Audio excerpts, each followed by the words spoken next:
Hello, this is Greg Allison, Green Grays, coming to you on the 25th of May, 2021. Time on deck, 4,800 hours Central Daylight Time. Explosions in Iran continue to this day.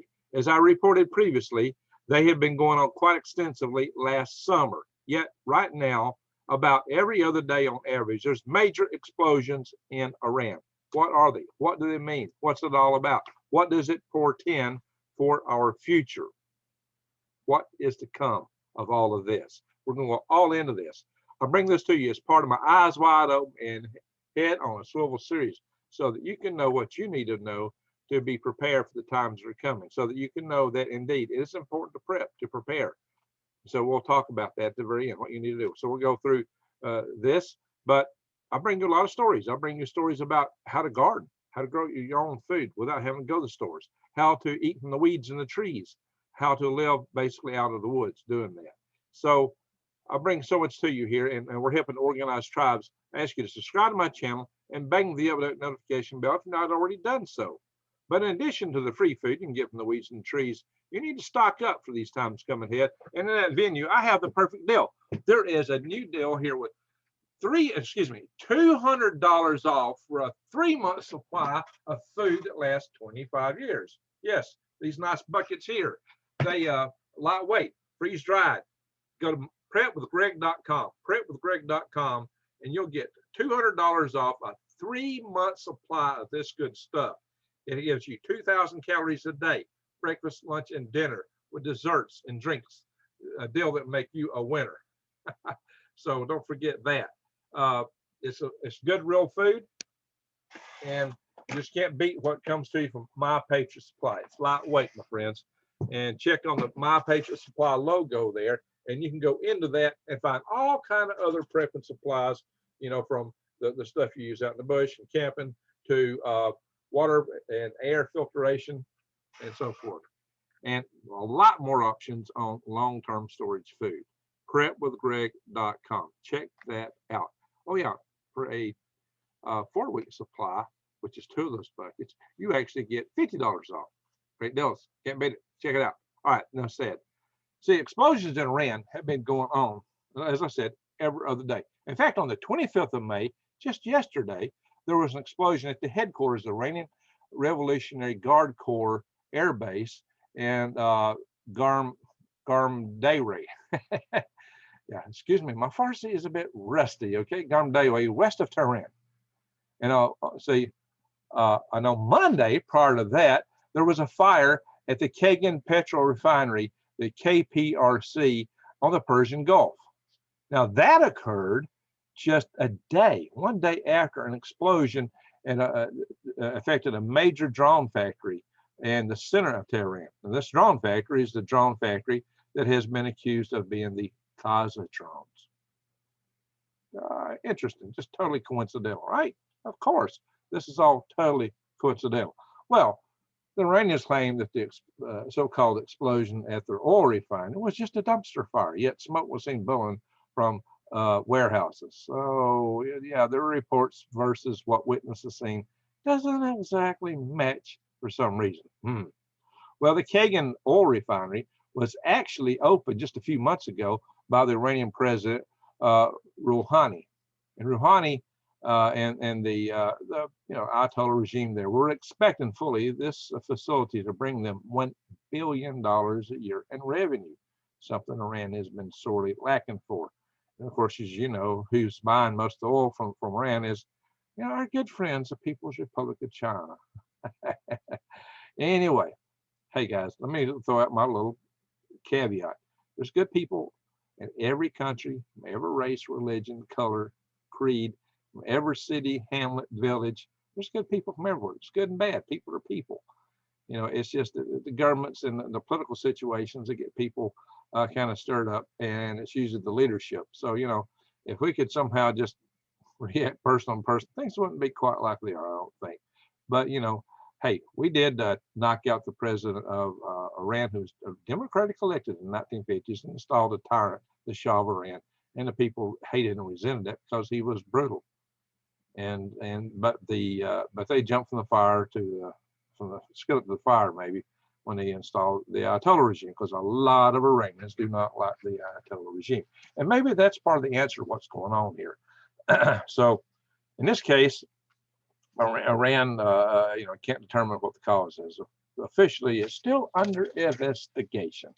Well, as you know, there's been a fire here, an explosion there. It's just been one thing after another. So, and Iran, originally tried to explain this stuff away. Well, it's just a coincidence. It's an incident here. It's an incident there. But there's just been too many of them. Well, recently, electricity got cut off just Friday, right after a missile struck in Iran. So, but there were like two different events, but they just happened in sequence. Interesting, right? So, but are all these attacks actually being orchestrated by Israel? Now, so that's a fair question. We know that Saudi Arabia is also in a proxy war with Israel because, through Yemen. And the Yemenis, with the assistance of Iranian supplied drones, have been attacking directly into Saudi oil fields. So the Saudis, too, are very much in arms against Iran. But, but also there's internal strife within Iran. There is the people of the Sistan and Baluchi area. And so some people wonder if they have been part of this because they've been used by outside forces in the past, the Baluchi, to undermine Iran. And in fact, the Baluchs have claimed credit for quite a number of attacks in the past on the Iranian Revolutionary Guard Corps. However, they've not claimed any of these most recent attacks. I'll show you a map shortly, showing you that Iran actually has a very diverse, ethnically diverse nation, much more than you might think. A lot of us think of everything as being, from the outside as just being homogeneous. Well, it's far from it. Anyway, but much of the recent attacks revolve around cyber warfare. Hey, it is one thing to shut down a plant, a facility, and maybe street lights, red lights. But it's a whole other thing to actually use cyber attack to initiate explosions, fires, and that's some of what's been happening. Of course, some of this may be done by operators on the ground, but this requires an intimate inside knowledge of the facility under attack, which goes back to Iran having a lot of disaffected people from the inside, and also high level of cyber sophistication, maybe a bit more than Saudi Arabia could dare step up to. So this is why it's kind of looking a lot like this is something of the Mossad, something from inside Israel. So yeah. So for example, the attack that occurred on the centerpiece. But even if it is Israel, they've got inside help. They've definitely got some kind of inside help to make all these things happen. That's what frustrates the Iranians so much. Like with the Stuxnet virus, somebody who was trusted and went through all their security screening, went into their plant and stuck thumb drives into their computers that caused those centrifuges to spin too fast and go out of control. So there's a lot of people, even within their most trusted integral circles of high level science. Oh, maybe it's a janitor. Maybe it's a janitor who might have had a doctoral in software cybersecurity. You never know. What that janitor might have. He might. I'm just a janitor. I don't know nothing. Nope. I don't know nothing. You never know. You never know. Don't take people for granted. It's this old hillbilly walking around out here in North Alabama. You wouldn't necessarily know he's a rocket scientist, would you? This can be deceiving. But see, that's what these kind of events are. They're all about deception. So, yeah, there's a lot of people around who really would like to see something else other than the Ayatollah regime. So the question is, though, how will Tehran react? What will they do? What will Tehran do about all this stuff? Well, it just happens these attacks have a certain air of plausible deniability, which kind of clears Iran from having to take immediate response, an immediate reactionary attack to save face. So it kind of serves both sides a little bit. But the problem with all of that scenario is this: whoever's making these attacks are they're gambling. They're playing a game because they're having to guess. They're having to do a guessing game to figure out what the threshold of the opposition is, the other side, before they would actually just have had enough and make a retaliatory attack. I mean, guys, they're attacking them like every other day. They're attacking nuclear facilities. They're attacking oil refineries, national security assets, hospitals, industry, very key infrastructure in Iran. And that has really got to have the dander of the Ayatollah regime up very, very high. What are they waiting on? Do they have something in plan? Was this what instigated what was going on with Hamas on the Hamas side?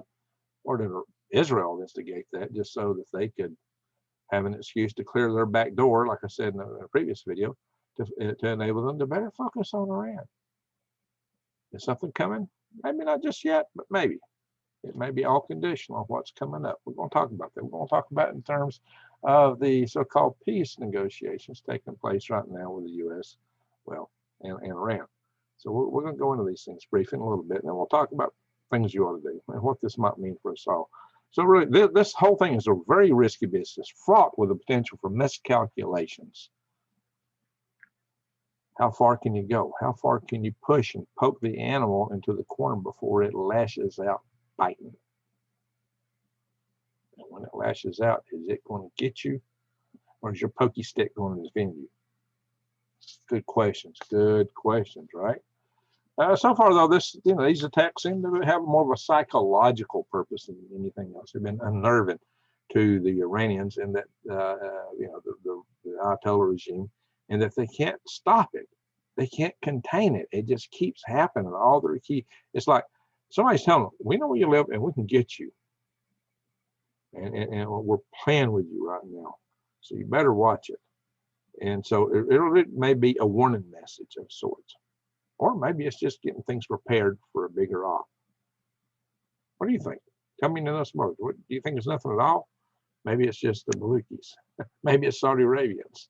Maybe it's totally internal dissent. But it seems to be highly coordinated and very sophisticated in the cyber nature of a lot of these attacks. Now, they're not all cyber, but a whole lot of them are. So it's a multi-pronged attack that keeps going on very regularly. So what is it all about? But one thing that seems to be coming out of this, probably this. The message may well be this: that whoever's behind this is trying to tell the Iranians that they will not allow them to possess nuclear weapons. Of course, they may have other ideas on their side of the regime that, hey, maybe this is why we got to do it. This is part of the matrix of the prospects for miscalculations and what they lead to. I'm going to share you some thoughts here real quick, and then we're going to talk about what it means to us. What can this cause here? Well, I'll skip that one for a minute. Come over here. So,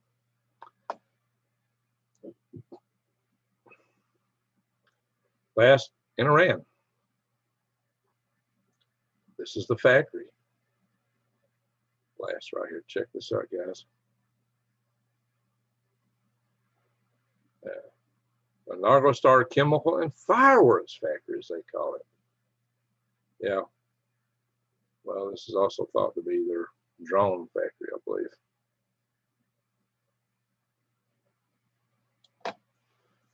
So, check that fireworks factory. Might be a little more than a fireworks factory. Here is their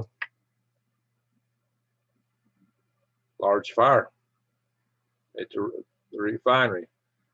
Does that look like a dumpster fire to you? That's a lot of smoke for a dumpster fire, my friends. What in the world? Holy smoking guacamole. Holy guacking smokeamole. Yeah, it's just a dumpster fire. That's all. Yeah, it's just a dumpster fire, guys. Nothing more. Just a dumpster fire. Okay, that's good to know. Wow. Yeah, that was pretty extensive there. I would not want to have been in this area. That would have been nasty. Here we go. I'm showing you some of the ethnic diversity. So the Persian people are here. but there's lots of other people involved in the country of Iran, especially around the borders. Of course, that's water there. Here's your Maluki. Let's see here. We got Arabs up here, Azerbaijanis up here, Turks up here, Turkmens. What's the difference between a Turkmen and these Turks? Lots of Turks of different types. Glory. So quite a number. So there's Sistan, and down here is Baluchi. So anyway, there you go. Baluchistan, I believe they call it. The province there within Iran. So, you know, Iran is not a solid monolithic culture, but the core of it is fairly solid. They do have their little internal border empire, if you will. And not to mention, somewhere in here, you're bound to find your Kurds. Yep, there you are. Everybody's got a piece of Kurdistan, except the Kurds.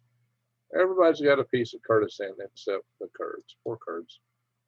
Well, this is what it really boils down to. Netanyahu publicly rebuffs U.S. efforts to re-enter Iran deal. He did to Blinken. When Blinken went to Israel after the recent little dust up over there, and well, they weren't exactly getting along and saying eye to eye. So let's quote some Netanyahu if we want to. Well, I don't know. Why don't you start out with the second point? Well, it's kind of funny. This whole thing here. So he says the second point is natural Iran. We finished. Oh, I'm not going to read that. This article is kind of illogically structured. Who wrote this mess? Daily Caller. Well, it's just an ad generator. All right, we'll stop this share. What a terrible article. You know, first thing you find is the second thing. Okay. All right, guys. The Iranian Revolutionary Guard is not at all friendly to the United States. Yeah, we know they claim that they would take out Israel. And one of the things Netanyahu was talking about, so they couldn't allow countries to have nuclear weapons, who's, according to them, claimed that their goal was to destroy Israel. As I mentioned, you know, just don't take a couple of devices to take out the whole nation of Israel. They may have 200 nukes themselves, but 2 would do them in. But yet they would definitely strike back. I wouldn't doubt that for a second with fury. So whoever brings that on is going to have to, yeah, they're going to be in them. Unless they got something to stop it all. You know, that's you know, it's lunacy. The whole thing is lunacy. But you know, don't leave it to a lot of people you think are thinking logical have different bases for their logic than what you might have. So you got to be careful in assuming how other people are going to react to stuff. It's not a pretty thing between Israel and Iran. Why does Iran keep pushing for these weapons, knowing that it might instigate an attack on them? Why do they do that, knowing that it brings on the whole world's wrath upon their nation? Why do they take the chance to do all this? People there probably don't like the stuff they're suffering through due to this. Maybe another reason for having all this internal stuff there. But see, a conflict between Israel and Iran, with the number of weapons that Israel alone has, could cause a nuclear winter. Add that to Grand Solar Mental. Might not be pretty, my friends. Might not be pretty. Another thing is that we can easily get drugged into this. You know, remember, Iran has its very key allies, Russia and China. And Iran calls the United States the Great Satan. And to them, they may still blame us for some of that, but we're still trading shots with Iranians forces in the Persian Gulf, Gulf of Oman, all those areas. We're still trading shots with them ourselves, running away from our ships. So everything's not peachy with them, not between us and them by a long shot. So we might get drugged into it directly. I would hope not. I would hope not. I would hope it would be between those guys and, you know, let God sort them out, kind of a thing. But we can't afford that either, to be honest. Not if it leads to a nuclear exchange. That would be awful for the whole world. The key thing is the Iranians have sleeper cells in the United States to take down our power grid. One of the former heads of the Iranian Revolutionary Guard Corps actually said so. Somebody told him, you only got to target 9. He said, so what? There's 9 critical ones that take down the whole grid in the United States. Somebody told him that. His reply was, already got 20 targeted. Well, there you go. What would it take for them to do it? Would they just go ahead and do it as due course if they got in a war with Iran? I mean, Israel, knowing that maybe their days are over, maybe this would be their last stab at fate, their final parting shot. Look, you can't get in these heads of some of these people, especially when their system of logic may proceed from other axiomatic bases than the system that you and I carry. Indeed, they have different way. Their worldview, at least of the leadership over there, may be vastly different than yours. The people, maybe not so much. Most of the people around, the Persians, they're Indo-European. The Persians are the Aryans, not the Germans. It's the Persians. They are the Aryans. I don't know where did Hitler come from. He's nuts. That's why he did convince them to rename their country Iran instead of Persia. Yeah, so they took advice from Adolf Hitler and renaming their country. That'd be a good reason to change the name back to Persia for nothing else, right? Jeez. Anyway, but their heritage has nothing to do with all these crazy claims that Hitler was making. That's just who they were. Okay, don't get all wrapped up about that. But they are, the Indo-European languages and peoples, or northern, the Indian people, the Iranian people, the European people, are far more related than you might think. And quite frankly, it was the Persians that saved Israel from the Babylonians, Nebuchadnezzar and such, and his progeny. So Cyrus the Great, Persian. Israel and Persia ought to be friends, but they're not. The sands of time, the changes of religion, the possession of weapons, the claims, the counterclaims, a lot of stuff go in and complicate this picture. Let's hope it gets decomplicated. And the way to decomplicate it, let's pray that the Ayatollahs just blow away and the people of Iran assume their country, assume the reins one more time, and find their way back to peace and prosperity with a duly democratic government.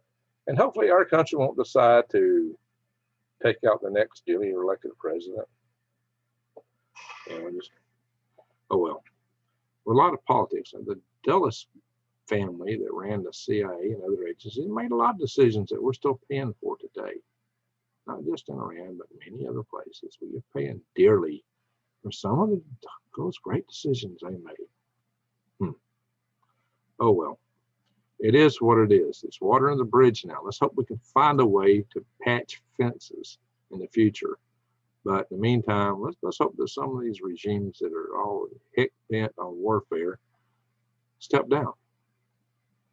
All of them around the world. A good thing to pray for. But in the meantime, what do you need to do besides praying?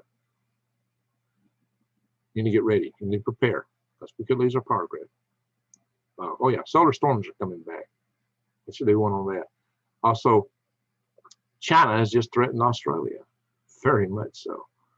So there's tons of stuff I can talk about, tons of stuff to report on, and I'll try to start getting some of these other stories. But guys, get ready. Just prepare. Share with your friends and family every message you can for the reasons you need to prepare.